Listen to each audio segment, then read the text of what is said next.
Hello everyone, my name is Dr. Abhyuday Srivastav and I'm here to review Shoes of the Dead by Dr. Kota Neelima. Firstly, I'd like to thank Blog Adda for this wonderful opportunity.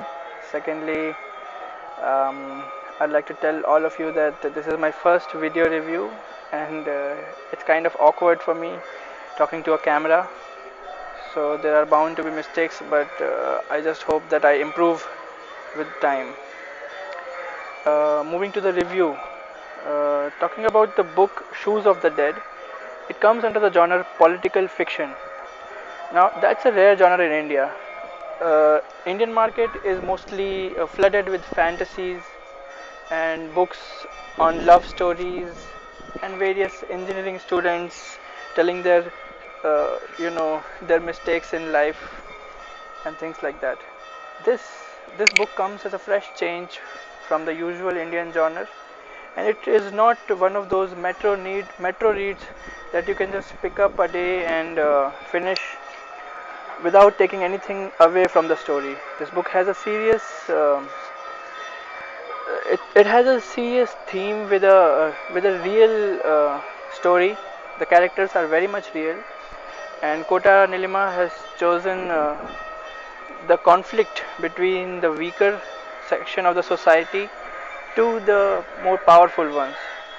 That basically is the theme of the whole story, and she has dealt with the subject very nicely because the author herself, she's a political editor in the reputed Sunday Guardian, and that's why she has understood the intricacies of a political system and how nothing can be grouped into good or bad. Like there's always a gray in between things, mostly in politics and also in real life, and that's what makes this whole book something really, something which can be cherished by its readers. And talking of cherishability, the book is in hardcover, so that also underlines the whole seriousness of the book. The cover is designed really nicely.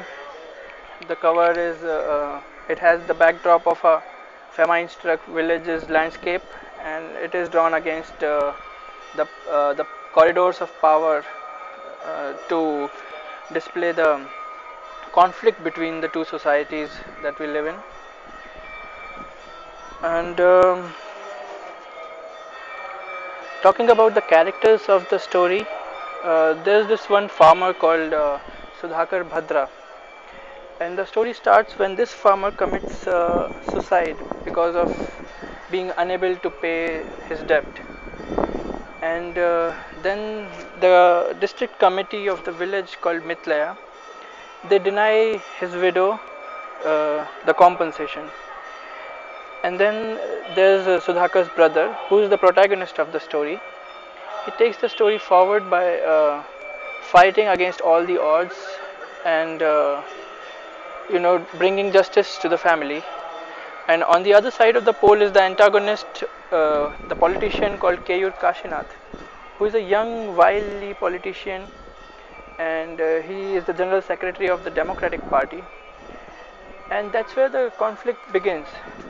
Um, it's not like the white and black characters that you see in most novels. Here, both the characters have their faults, and you can almost understand the motivation behind the evil also. That's the nice part about the movie, I mean the novel. Yeah, I'm sure it can be made into a movie because of the whole way of the treatment of the subject.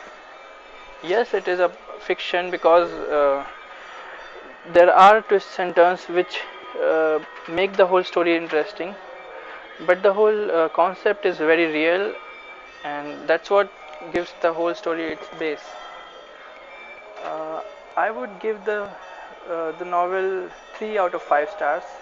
I'd only deduct those 2 marks just because a political fiction is a very technical subject where it is made for a niche audience.